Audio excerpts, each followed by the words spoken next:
In a corner of the Vance Partners sub-basement archive, I saw 3 birth certificates. The father's line read Adrian's name. The mother's line read Evelyn. The oldest was 8, Mia 6, Noah 4. Adrian and I had been married exactly 10 years, and we had agreed to be child-free for life. All this time, his first love, Evelyn, had been bearing his children, playing his secret mom. I sneered, snapped photos, and walked out. My phone rang. It was Adrian. "Luna, I've got a client dinner tonight. Don't wait for me to eat." "Sure."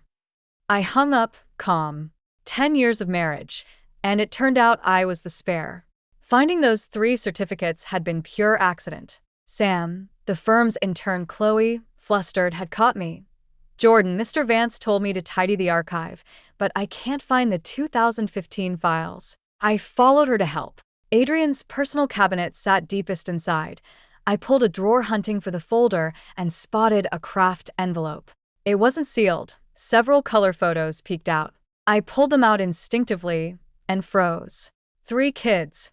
The eldest boy about 7 or 8 in a private school uniform, his face Adrian's mirror. A girl in the middle, maybe 5 or 6, twin braids, sweet smile. The littlest 3 or 4, chubby cheeks, held by a woman. That woman was Evelyn, Adrian's college love of 4 years. My fingers shaking, I flipped further. 3 birth certificates stacked neatly. Father, Adrian. Mother, Evelyn. First child, Adrianin, born March 2016. Mia Nyen Nyen, born July 2018. Noah Xingchen, born November 2020. Adrian and I married in 2014. We had agreed on child-free before the wedding. "I don't like kids," he said. He respected my choice. Against both parents' opposition, we signed the license. I thought I'd found my soulmate. While I clung to child-free for 10 years, he already had 3 kids. "Jordan? Did you find them?" Chloe's voice came. I quickly photographed everything with my phone, slipped the papers back. "Found them, here." I handed her the folder, my voice eerily steady. Outside the archive, I leaned against the wall and breathed. 10 years. A full 10 years. Every month he had a few late nights. Every year, a month-long business trip. His phone always passcoded off-limits. Not work, just the other woman and their 3 children. I opened WhatsApp. Evelyn's feed had never blocked me. Latest post yesterday. First son got 100 on his midterm math. Mia passed piano grade 6. Noah called me mama. Bliss. 5 place settings on the dinner table photo. The extra one, Adrian's? Scrolling down, Evelyn's timeline was all kids. First day of school, Mia learning to ride. Noah's first steps. Like any stay-at-home mom cataloging growth. Never the father's face. Only a man's hands or back now and then. I tapped a birthday shot. 8 candles on the cake, balloons on the wall. In the corner, a blue jacket draped over a chair. I recognized it. Last year's birthday gift I gave Adrian. My phone buzzed, Adrian calling. "Luna, client dinner tonight. Eat without me." His tone gentle, apologetic. "Another dinner? How many this month?" I bit back emotion. "Work, you know. Big case, probably lots of overtime." "Which client?" A pause. "A real estate company, you wouldn't know. A month at most." "A month. Noah is 4, clingiest age, I suppose." "Fine, stay busy." I kept my voice flat. "Luna, are you upset? When this case ends, I'll take you to the Maldives, okay?" Cooing, indulgent. It turned my stomach. "Skip it. Do your thing." I ended the call. Staring at the pictures, I laughed. 10 child-free years. Only I had meant it. He already had the children he wanted. I just wasn't their mother. I sat in my design office until midnight. On screen, finished mansion blueprints the client loved, signing next month. Commission. $200,000. I opened the browser and looked up divorce attorneys. He hid 10 years. I'd return the favor. Divorce, absolute. And he'd leave with nothing. 3 days later, I retained the city's best, mid-40s, brutal reputation, Victoria. "Jamie, with proof of adultery and secret kids, you can claim damages," she said, reviewing my file. "I want him cleaned out." Victoria adjusted her glasses. "Tough. What's the marital estate?" Downtown condo, 1,800 square feet, worth $8 million in my name. Suburb investment unit, 1,200, $3 million his name. Cars. 2 post-wedding. BMW X5i drive, Benz E300 his. Cash and funds. Main pool, checking 1.2 million, CDs 2 million, funds and stocks 3 million. Solid evidence. Cheating, hidden kids, marital waste. Trace every dollar he funneled to her. We claw it back and demand punitive support. How do I get his bank transfer statements? Bank will print them. You're the wife. Meanwhile, move liquid assets to your parents before he catches on. I followed orders. That afternoon, the clerk handed me 30-plus pages. I sat in the lobby, reading line by line. Monthly $5K to Evelyn, labeled living. Each March, July, November, lump sums $100, $200K. Birthday, tuition, tutoring. Plus pediatrics, theme park tickets, cram school, kid portraits. Rough tally, over $600,000 in 10 years, part his salary, part our joint savings. In other words, I helped bankroll his secret kids. I photographed every page and sent them to Victoria. Evidence sufficient. File when ready, she replied. Not yet. I typed back. I wanted full fallout first. At 7, Adrian finally came home, reeking of liquor, Thai askew, exhausted. Dinner done? I asked from the sofa. Yeah, lots to drink. Luna, I'm beat. Could you run a bath? He coaxed like always. Once I'd have rushed to oblige. Tonight I stayed put. Run it yourself. I'm tired too. He blinked, sat beside me. What's wrong? In a bad mood? Adrian, let me ask. Do you want kids? His face froze. Reflex answer. No. We agreed, child-free. Really? I hear men who want kids can't help staring at strollers. Luna, what are you getting at? He frowned. Random curiosity. I stood. I'll cook, go shower. In the kitchen, my knife hand trembled. The same blinking lie as 10 years ago when he said, Luna, you're the only one I love. Now, I don't want kids. Yet he has 3. I laid out 4 dishes and soup. He emerged, hair damp, eyes widening. Feast tonight? Felt like it. I passed him rice. Eat. You've lost weight. He took the bowl, puzzled but dug in. Luna, I'm traveling next week. Hangzhou a case. Alone. Yeah. I set my chopsticks down. You know liar's eyes dart. His froze midair. What's with you today? Nothing. I just realized I never really knew you. I cleared the table. I'm turning in. He caught my wrist. Luna, did you hear something? Like what? Nothing. Relax, I haven't heard a thing. I freed my hand. 10 years. Maybe it's time for change. I lay awake until dawn. Beside me, Adrian breathed evenly, peaceful, as if nothing had shifted. But everything had. Saturday morning, I said I wanted to shop. I'll come, Adrian offered. No need. Sophie's meeting me. Sophie, college bestie, keeper of every secret. Over coffee, I showed every photo and document. Holy, Adrian's a bastard, she hissed. 10 years. How'd he hide it? Because I never doubted him. I gave a bitter smile. Thought we were soulmates. Luna, just divorce him. That man isn't worth it. Sophie squeezed my hand. You're still young, 32. There's time for everything. I know. I nodded. I've already hired a lawyer. I'm just waiting for the right moment. What moment? Next weekend, he says he's flying to Hangzhou on business. I gave a cold laugh. I'm going to tail him and see where he really goes. I'm coming with you, Sophie said instantly. No need. I can handle it alone. Don't be stubborn. You need backup on this. She insisted. I looked at her, eyes suddenly wet. Dylan, Sophie. Fool. What are you thanking me for? She patted my shoulder. Relax, sis will help you breathe again. Taylor night, Adrian packed his suitcase. I stood in the bedroom doorway and watched, asking casually, how many days? About a week. He folded a shirt into the case. Need me to drive you to the airport? No. The firm arranged a car. He walked over and kissed my forehead. Be good while I'm gone. I'll call every day. Sure. I smiled. At 6 the next morning, Adrian left. The instant he was gone, I called Sophie. He's on the move. I'm outside, come down.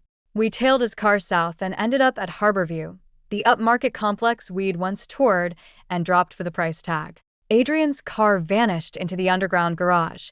He lugged his suitcase into the elevator. Let's follow, Sophie said. Inside the lift, we watched him press 18. When the doors opened, he headed for 1802 and unlocked it. 3 kids burst out. Daddy, you're back. Hug me. Evelyn stood in the doorway in an apron, smiling softly. You're home? Breakfast is almost ready. Adrian knelt and pulled the 3 into his arms, wearing a smile I'd never seen in 10 years of marriage. The smile of a father. The elevator slid shut. I stood there, tears streaming. Luna, Sophie steadied me. I'm fine. I wiped my face. Let's go. All the prep is done. Time to end this. Back in the car, I texted Victoria, ready to file. Come to the office Monday. We'll draft everything, she replied. I took the week off and buried myself in paperwork. Victoria cataloged every shred of proof. Infidelity, bank transfer statements, 3 birth certificates, screenshots from Evelyn's Instagram, assets, deeds, car titles, bank books, investment records. Fault, every dollar Adrian had funneled to Evelyn and the kids. Jamie, with this file you'll walk away with at least 70% of the marital property plus $2 million in emotional damages, Victoria said. Not enough. I shook my head. I want him left with nothing. That's tough unless we can show he shifted major assets for illegal purposes, such as keeping a mistress, for instance. $6 million in transfers is far beyond normal support. A judge will tilt the entire pot to the innocent spouse. Then that's our angle. Taylor night, Adrian came home beaming, suitcase in tow. Luna, I'm back. I sat on the sofa and watched him. Tough trip? Great. Deal closed smoothly. He set the case down. Brought you a gift. Westlake Longjing, the tea you've been wanting. Dylan. I accepted the tin. Knackered. Shower first. He loosened his tie. Adrian. I stopped him. Let's divorce. He froze. What did you say? You heard me, divorce. I stood and handed him the envelope. Here's the petition. Take a look. His hands shook as he took it. Luna, this is a joke, right? No joke. I met his eyes. 10 years. Time to close the account. But why? We're fine. His voice cracked. Fine. I sneered. You've kept 3 kids on the side, and you call that fine? His face drained. How did you find out? Guess. I moved closer. Last week you claimed Hangzhou, but spent the weekend at Harborview with Evelyn and the kids. Unit 1802. I saw everything. He stepped back, eyes darting. Luna, let me explain. Save it. I cut in. The papers are clear. House, cars, accounts, all mine. You leave with the shirt on your back. Impossible, he barked. We earned that together. Really? And the $6 million you wired to Evelyn. Was that communal sweat too? Words failed him. Sign like a gentleman, and we part friends, I said evenly. Fight me, and I drop the evidence on every senior partner in Eastbrook. Let the whole bar learn what a fraud their golden boy is. He stared as if seeing a stranger. Luna, you've changed. You forced the upgrade. I turned toward the bedroom. Think it over. Answer by Monday. I slept in the guest room, listening to him murmur on the phone in the living room. She knows. No idea how she found out. What now? I felt no ache, only ice. 10 years died the instant I read those 3 birth certificates. Monday morning, Adrian didn't go to the office. He sat at the breakfast table, haggard. Made up your mind. I poured myself coffee. Can we talk, Luna? Nothing to discuss. Yes or no? If I refuse, courthouse it is. Either way, I win. A long silence. Then he dropped his gaze. Give me time to settle things with Evelyn. 1 week, I said. After that, signed or served, it ends. That afternoon, I went to Harborview and rang 1802. Evelyn opened the door, startled. Jamie, mind if we talk? I smiled. She hesitated, then stepped aside. The apartment was warm with children's drawings on the wall, homework books on the coffee table. Kids at school? I asked. She nodded, pouring me water. Why are you here? To tell you Adrian and I are divorcing. Her hand jerked, spilling water. What? You heard me. Start planning your wedding. Her expression twisted. Hope, fear, unease. Jamie, Adrian, and I. Spare me. I cut in. Tell me, was the last decade worth it? She froze. 3 kids, 10 years hidden away. $5,000 a month for groceries, occasional gifts, a hospital visit when one of them is sick. That's your love story. Tears shimmered. You wouldn't understand. Adrian and I are soulmates. Soulmates. I laughed. Then why hasn't he made you his wife? He said Alex. Alex? After 10 years, when has the timing ever been right? I stood. Wake up, Evelyn. He doesn't want to divorce me. He wants us both. No, she protested. He promised when the kids were older, he'd give me a name. Your oldest is 8. Still waiting on that name? Silence. At the door I looked back. Don't bet your life on his promises. If he can call me for 10 years, what makes you special? Walking out, I pitied her. She mistook herself for the beloved, when in truth, she was only the vessel. What he wanted was heirs, not her. That night Mrs. Vance called. Luna, Adrian says you're divorcing? Panic edged her voice. Yes, Mom. Child, you've been fine all these years. Why this sudden storm? Ask Adrian. He'll tell you. Please, I beg you, don't do this. You're not kids anymore. Any hurdle can be crossed. I inhaled. He fathered 3 children behind my back and you want me to overlook it? Impossible. A long silence, then a sigh. I know everything now. He confessed today. Then tell me, should I forgive him? Listen, dear. Adrian, he just wanted children. Men crave heirs. If you could understand. I hung up. Even my mother-in-law was pleading his case. When a man strays, the world tells his wife to be magnanimous. But why? Why must I forgive his cheating? Why must I understand his mistress? I'm no saint. I can't afford that much generosity. The following day his father showed up. An old-school patriarch, blunt and brusque. I've heard the whole story, he said, sitting rigid on my sofa. He was wrong, but what's done is done. Talk it through. We already did. Divorce is the only path. A 10-year marriage, such a waste. Waste? That I was duped for a decade, he exhaled. I know you're hurt, but the boy isn't living easy either. Juggling work and a mistress? I finished. He had no reply. Dad, I respect you, but this is non-negotiable. Adrian pays the price. All week Vance relatives paraded through my door. The kids are innocent. All men stray. You're too petty. I sent everyone away. I'm not petty. I'm done being lied to. Taylor, Adrian finally caved. I'll sign. He placed the divorce papers in front of me. But I have one condition. Say it. Leave me $500,000. I need to build a nest egg for the kids. I stared at him and suddenly laughed. Adrian, you're still thinking about them now. They're my children. He was adamant. And what am I? My smile froze. After 10 years as your wife, I weigh less than 3 illegitimate kids. Luna, you don't want kids, but I do. For the first time he shouted at me. I have a right to pursue happiness. Fine. I nodded. Go chase your happiness, but don't expect a single dollar from me. He was stunned. Adrian, remember, you're the one who betrayed this marriage, not me. I picked up the agreement. Sign or see me in court. Your choice. He stayed silent a long time, then finally lifted the pen and signed. At that moment, my heart went hollow. 10 years of marriage finished. The divorce was processed in record time. A week later, I held the certificate in my hand. The little red booklet had turned green. Adrian stood outside the bureau, looking at me. Luna, it's really over? What else? I slipped the paper into my bag. I thought you'd scream, hit me, at least cry. He gave a bitter smile. But you just walked away calm.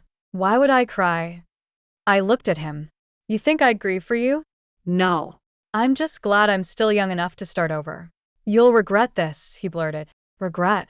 I laughed. You're the one who'll regret. I turned and left. His voice followed. Luna, I'll show you. Our children will be exceptional. They'll make you regret walking away. I never looked back. Regret? The one thing I'll never regret is leaving him. The first thing I did after the divorce was move out of that house. The apartment was legally mine, but I couldn't breathe there. I rented a one-bedroom downtown, got renovated it, and bought every stick of furniture new. Sophie came to help me move and watched me trash every trace of Adrian. Feels good, she asked. Euphoric, I said, smiling. Free. What's next? Work.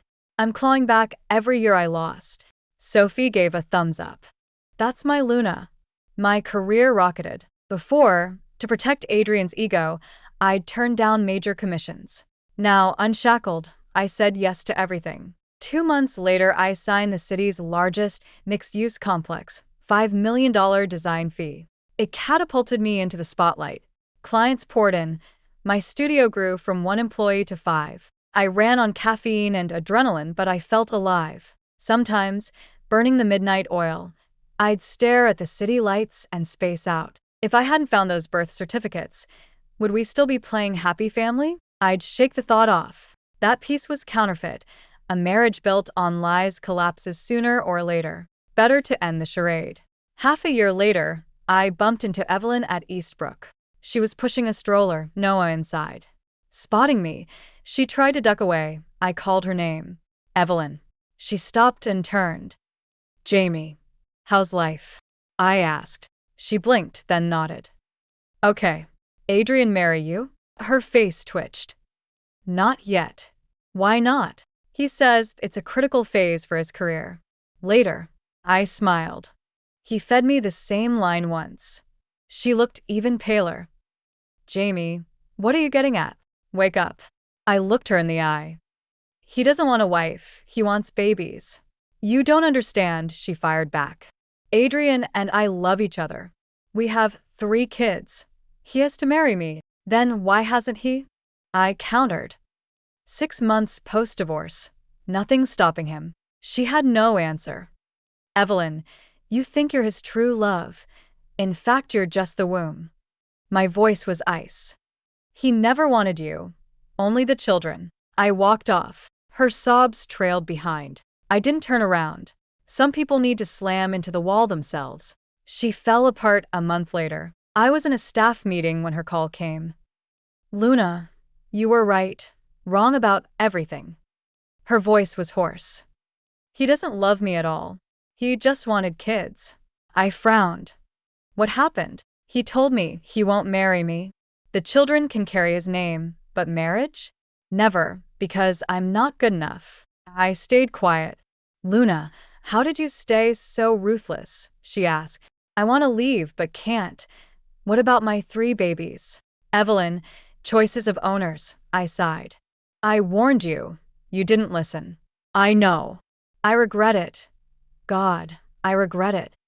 She was sobbing. After I hung up, my mood was mixed. Evelyn's misery earned no sympathy. She knew Adrian was married and still bore him children. Yet I understood. Women lose themselves in love, believing sacrifice earns permanence. Reality. The more you grovel, the less you're valued. That night Sophie came over with wine. Here Evelyn and Adrian imploded, she gossiped. Wedding's off. Karma. Sophie smirked. Word is Adrian's in trouble. Wants full custody. Evelyn's fighting him in court. Custody? How's a single guy nurse 3 kids? Exactly. He's drowning.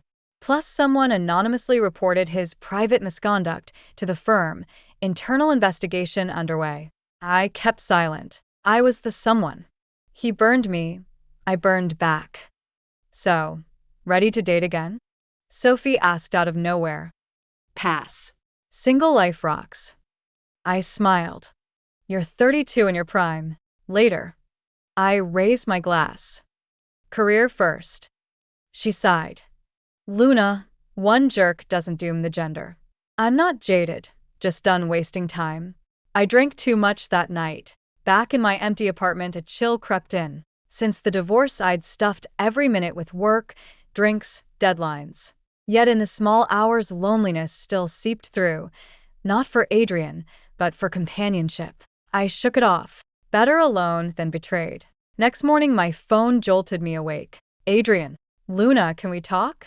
His voice was ragged. About. Face to face, please. Nothing to discuss, click. Luna, I'm begging. I hesitated, then agreed. We met at a corner cafe. Adrian sat hunched, gray threading his temples. What do you want? I slid into the seat. He lifted his eyes. Remorseful. Complicated. Luna, I was wrong. Or regret. I blinked, then laughed. Regret what? Not cherishing you. He lowered his head. This half year, I finally saw what I lost. And I kept my tone flat. You want a do-over? If you'll... Impossible. I cut him off. We're done. The vault's sealed. Why? I'll cut Evelyn off. Pretend the kids don't exist. Stop. I smirked. You'd abandon 3 toddlers now? That's her fix. He had no words. That's you, Adrian, forever grasping at everything. I stood. You want wife, kids, love, reputation. Every orbit must circle you. Sorry, gravity doesn't work that way. Pay the price. I left. His last shout followed. You'll regret this. No turning, no tremor. Regret? The only thing I regret is not walking out sooner. 1 year after the divorce, my career peaked. The studio had 20 staff, projects nationwide, annual revenue in the 8 figures. I bought a 200 square meter penthouse downtown and decorated it exactly as I pleased. Friends said I glowed. Only I knew how mercilessly I'd driven myself. Work, meetings, flights, anything to crowd out the decade I'd wasted. Sometimes I still dreamed of those 3 birth certificates. I'd wake with a pillow damp. Not for Adrian, for the idealistic girl I used to be. One afternoon, between client meetings at the cafe downstairs, I spotted Adrian and Evelyn. Corner table, Evelyn rocking Noah while the oldest and Mia hunched over homework. Adrian looked exhausted, brows locked. Evelyn was pleading through tears. Adrian, I can't cope alone. 3 kids. Can you up the support? I already give you $5,000 a month. What more do you want? He snapped, voice frayed. That barely covers tutoring, Mia's piano, Noah's formula. So what? I'm hanging on by a thread since the firm demoted me over your circus. Evelyn cried even harder. My business? Wasn't it yours? Back then you begged me to give you children. You begged me? Adrian sneered. Evelyn, you were willing. Don't shove all the blame onto me. Evelyn was so angry she couldn't speak. I cradled my coffee and quietly watched the scene unfold. The once dazzling white moonlight and true love were now nothing but a floor full of chicken feathers. Adrian turned to leave. Evelyn grabbed him. You can't walk out. You have to take responsibility. Responsibility. He flung off her hand. I give you $50,000 every month. How is that not responsibility? Evelyn, I've already done more than enough. With that, he left without looking back. Evelyn squatted on the ground, clutching the baby, sobbing. The oldest boy and Mia stared at her timidly, not knowing what to do. I finished my coffee and walked over. Evelyn. She lifted her head. The moment she saw me, her eyes darted away. Jamie, see for yourself. This is the man you were desperate to marry. I spoke coolly. Still think he's your one true love. She said nothing. She just cried. Evelyn, one last word of advice. I crouched down. Stop fantasizing about him. He'll never marry you. To him, you're just a tool for bearing children. But I've got no way out. She choked. Who says you don't? I stood up. You're young. You're capable. Why chain your whole life to him? But the children are his responsibility, not yours alone. If he won't own up, take him to court and let the law punish him. I left a business card. This is my lawyer friend's number. Call her if you need. Outside the cafe, my mood was mixed. Evelyn's fate deserved no sympathy. Yet, as a woman, I couldn't help feeling sorrow. Give everything to a man and end up with nothing. There are too many women like that. That night Victoria called. Jamie, Evelyn came to me. Oh, she wants to sue Adrian for child support and emotional damages. I think we can win. Then help her. Don't you hate her? Victoria sounded surprised. I do. I paused. But I hate Adrian more. I get it. Victoria laughed. I'll fight this case hard. I hung up and stood at the floor-to-ceiling window, gazing at the night skyline. The city blazed with lights. Under every lamp, a different story played out. Some happy, some painful, some still struggling. And I had finally walked free. Evelyn and Adrian's lawsuit dragged on for 3 months. Piece after piece of evidence was exposed. Adrian's reputation was shredded. The firm fired him outright. Moral turpitude detrimental to company image. Unemployed, Adrian opened a small solo practice, but with his name in the gutter, clients stayed away. His income plummeted from 7 figures a year to barely scraping by. Evelyn won full custody of the 3 children and $100,000 a month in support. Adrian couldn't pay. He had to sell his house in the suburbs. The whole circle gossiped and laughed. The once untouchable attorney Adrian reduced to this. Some called it karma. Some said he deserved it. When I heard, I felt nothing. He had carved this future himself. No one else was to blame. That afternoon, I was sorting drawings in the studio when my assistant said, Quinn, someone's here to see you. Who? An old lady. Says she's your former mother-in-law. I hesitated, then said, show her in. Mrs. Vance looked ancient, her hair almost completely white. The moment she saw me, her eyes reddened. Luna, Auntie, what do you need? I kept my distance.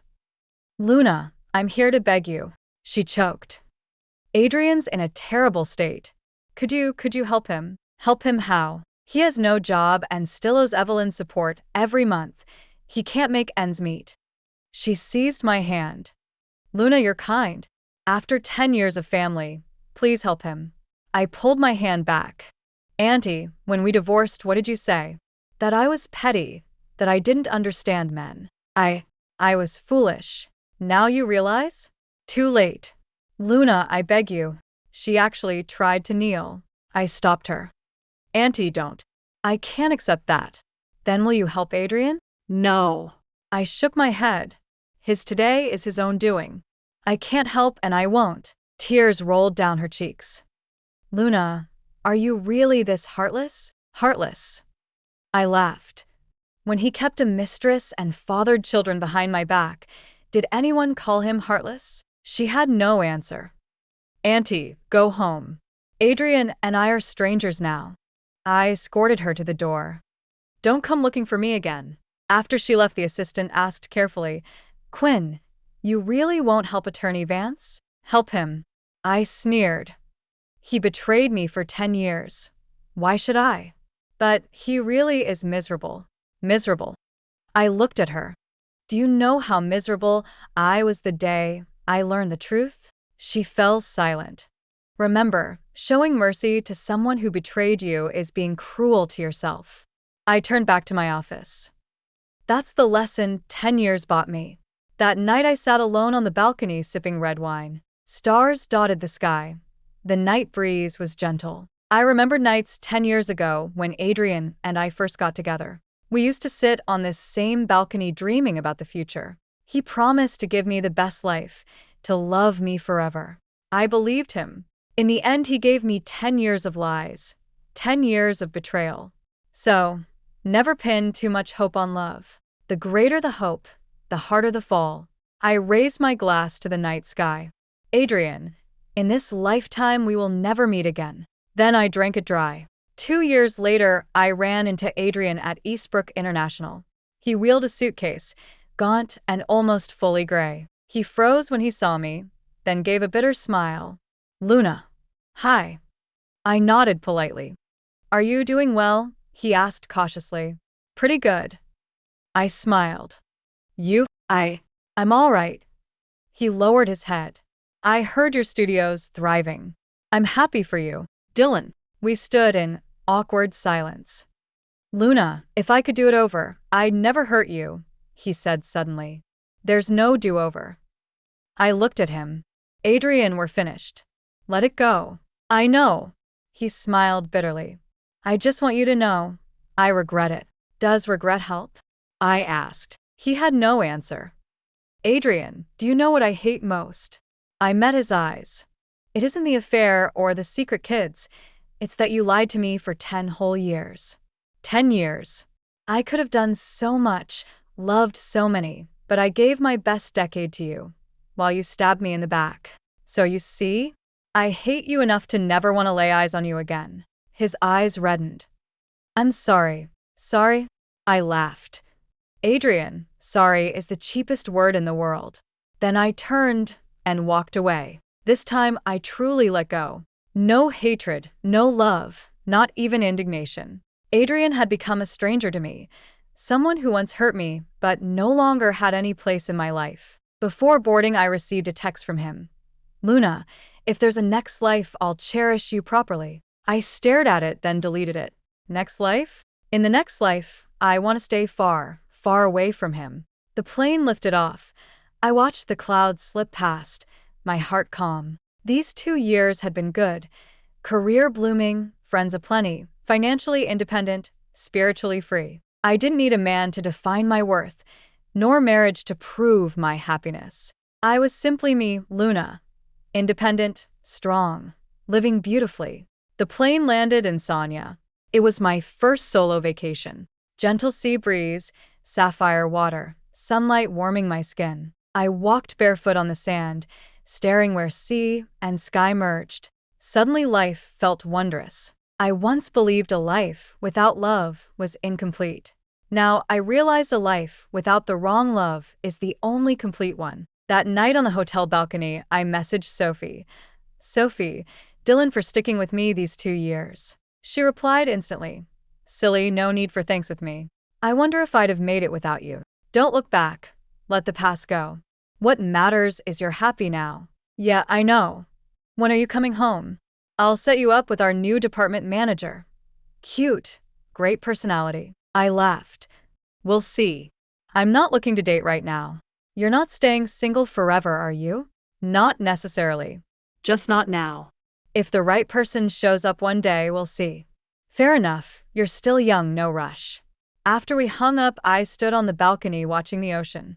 Wave after wave washed the shore, never ceasing. Like life, ups and downs, gains and losses, but as long as you keep moving, you'll meet better scenery. I took a deep breath and shouted to the sea, Luna, keep going. The wind scattered my words, but I knew I would only get better.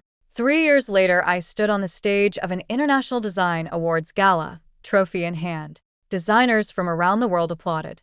It was the brightest moment of my life, not because of the trophy, but because I had proved with talent that a woman can shine without a man. Offstage reporters surrounded me. Casey, what's your secret to success? I thought for a moment and smiled. Focus on myself and don't let the world distract me. I hear you've been divorced for 3 years now. Have you thought about giving love another chance? The question startled me. Love kind of finds you when it's ready, I said with a smile. I'm doing great. A partner would be nice, but I don't need one to be happy. Any regrets about the choice you made back then? None, I answered without hesitation. It was the single best decision of my life. After the interview, my assistant caught me in the hallway. Quinn, someone's here to see you, says he's your ex-husband. I frowned. Send him away. He insists it's urgent. Nothing is more urgent than work. I cut her off. Have security escort him out. She nodded and left. I stood at the window. Through the glass, I watched Adrian being blocked by the guards. He looked older, shoulders stooped, the swagger long gone. He hovered at the entrance, staring up at the building, eyes full of loneliness. I turned away. Some people are destined to be nothing more than footnotes. That night, I drank more than usual at the celebration dinner. Sophie drove me home, and halfway there she said quietly, Luna, I heard Adrian's sick. What kind of sick? Stage 4 stomach cancer. My hand jerked on the steering wheel, but I steadied it. Oh, you've got nothing to say? She glanced at me. What is there to say? I gave a bitter laugh. It's sad, but it has nothing to do with me. You were married once. That's past tense. I cut in. Sophie, when he betrayed me, did he care how I felt? Now he's ill, and I'm supposed to soften? Why? She exhaled. Life is short. Maybe it's time to let go. I let go a long time ago. I stared at the neon city slipping past the window. Letting go doesn't mean forgiving, and it sure doesn't mean I have to play nurse. What if he really is dying? That's his story, not mine. My voice was ice. He has 3 kids and Evelyn. Why would he need me? Sophie fell silent. At home, I lay in bed, wide awake. Adrian is sick. Terminal. The news pricked like a splinter. Not pain, just complicated residue. He was once the man I thought I'd grow old with, but he cheated. Whatever happens to him now is irrelevant. Next morning, an email arrived from Evelyn. Jamie, Adrian is dying. He wants to see you one last time. I know I have no right to ask, but for the sake of what he once gave you, please come. I stared at the screen, then deleted it. No meeting. Not in this lifetime. But fate loves bad timing. A week later, I visited a client at the hospital. In the corridor, I ran into Evelyn. She held Noah. The older boy and Mia trailed behind, all 3 uncannily quiet. She froze. Jamie. Hi. I nodded, ready to walk on. Jamie, wait. She caught up. He's on the 19th floor. He really wants to see you. I already said no. Doctor says a month at most. His last wish is to apologize to you. I've heard that word till it lost its flavor. Evelyn stopped the act. When he dies, you'll be free. The kids can take your name. You can start over, exactly what you want, right? Her face paled. How can you say that? Am I wrong? I met her eyes. His death liberates you. You'll finally get the life you've been waiting for. I never. Forget it. I spun away. Tell Adrian we're done in this life, and the next. Inside the elevator, my fingers crushed the strap of my bag. Heart racing, eyes stinging.